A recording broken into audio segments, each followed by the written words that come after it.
ಇದೇ ತರ ಕಂಡ್ಕೊಂಡವ್ರಿಗೆಲ್ಲ ಕಚ್ಕೊಂಡು ಹೊಡ್ಕೊಂಡು ಓಡಾಡ್ತಿದ್ರೆ ಜೀವನ ಪೂರ್ತಿ ಇಲ್ಲೇ ಕೊಳಿಬೇಕಾಗತ್ತೆ. ಡಿ ಬಾಸ್ ಕೊನೆಯ ಸಿನಿಮಾ ಆಗಲಿದೆಯಾ ಈ ಡೆವಿಲ್?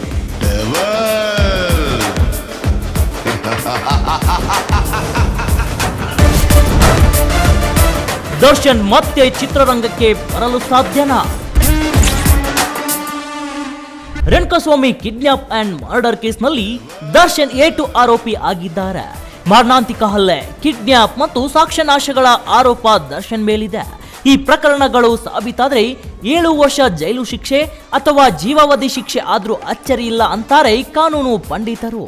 ಹೌದು, ದಿ ಡೆವಿಲ್ ಸಿನಿಮಾ ರಿಲೀಸ್ಗೆ ಸಜ್ಜಾಗಿರೋ ಹೊತ್ತಲ್ಲೇ ದರ್ಶನ್ ಮತ್ತೆ ಜೈಲು ಸೇರಿದ್ದಾರೆ. ಸುಪ್ರೀಂ ಕೋರ್ಟ್ ಬೇಲ್ ರದ್ದು ಮಾಡಿರೋದ್ರಿಂದ ಸದ್ಯಕ್ಕೆ ದರ್ಶನ್ ಹೊರ ಬರೋದು ಅಸಾಧ್ಯವಾಗಿದೆ.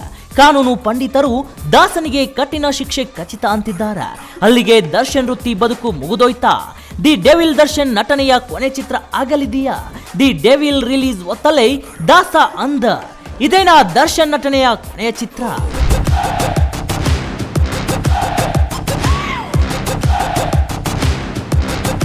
ಯಸ್, ದಿ ಡೆವಿಲ್ ಸಿನಿಮಾ ರಿಲೀಸ್ಗೆ ಸಜ್ಜಾಗಿದೆ.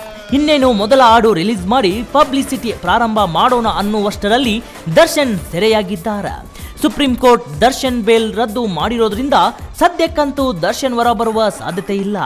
ಸೊ ದರ್ಶನ್ ಅನುಪಸ್ಥಿತಿಯಲ್ಲೇ ದಿ ಡೆವಿಲ್ ತೆರೆಗೆ ಬರಲಿದೆ. ಈ ಹಿಂದೆ ಸಾರಥಿ ರಿಲೀಸ್ ಟೈಮ್ನಲ್ಲಿ ದರ್ಶನ್ ಜೈಲಿನಲ್ಲಿದ್ರು. ನಾಯಕ ಜೈಲಿನಲ್ಲಿರುವಾಗ ಬಂದ ಸಿನಿಮಾ ಸೂಪರ್ ಹಿಟ್ ಆಗಿತ್ತು. ಸಾರಥಿ ಬಳಿಕ ದರ್ಶನ್ ಕರಿಯರ್ ಮತ್ತೊಂದು ಲೆವೆಲ್ಗೆ ಹೋಗಿತ್ತು. ಆದ್ರೆ ದಿ ಡೆವಿಲ್ ಭವಿಷ್ಯ ಏನಾಗಲಿದೆ? ಅದಕ್ಕಿಂತ ಹೆಚ್ಚಾಗಿ ಈ ಸಿನಿಮಾ ಬಳಿಕ ದರ್ಶನ್ ಕರಿಯರ್ ಏನಾಗಲಿದೆ ಅನ್ನೋದು ದೊಡ್ಡ ಪ್ರಶ್ನೆ ಎದುರಾಗಿದೆ. ಅಷ್ಟೇ ಅಲ್ಲ, ದರ್ಶನ್ ಎಲ್ಲಾ ಚಿತ್ರಗಳ ಅಡ್ವಾನ್ಸ್ ವಾಪಸ್ ಮಾಡಿದ್ದಾರೆ ಅಂತ ಹೇಳಲಾಗುತ್ತಿದೆ. ದರ್ಶನ್ ಮರ್ಡರ್ ಕೇಸ್ನಲ್ಲಿ ಸಿಲುಕಿ 6 ತಿಂಗಳ ಬಳಿಕ ಹೊರ ಬರ್ತಾನೆ.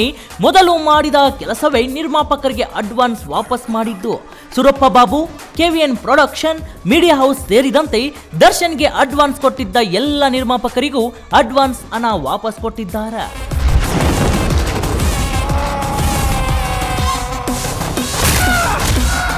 ಏನೇ ಹೇಳಿ ವೀಕ್ಷಕರ, ದಿ ಡೆವಿಲ್ ಅಂತೂ ಕಂಪ್ಲೀಟ್ ಆಗಿದೆ.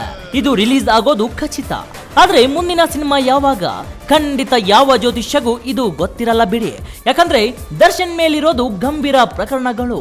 ಇವು ಇತ್ಯರ್ಥಗೊಂಡು ಆರೋಪ ಸಾಬೀತಾಗದೆ ಹೋದ್ರೆ ಮಾತ್ರ ದರ್ಶನ್ ಹೊರ ಬಂದು ಸಿನಿಮಾ ಮಾಡಲಿಕ್ಕೆ ಸಾಧ್ಯ. ಎಷ್ಟು ವರ್ಷ ಶಿಕ್ಷೆ, ಮುಂದೇನು ದಾಸನ ದಾರಿ ಎಂದು ಅಭಿಮಾನಿಗಳು ಕಾತುರದಿಂದ ಕಾಯುತ್ತಿದ್ದಾರೆ.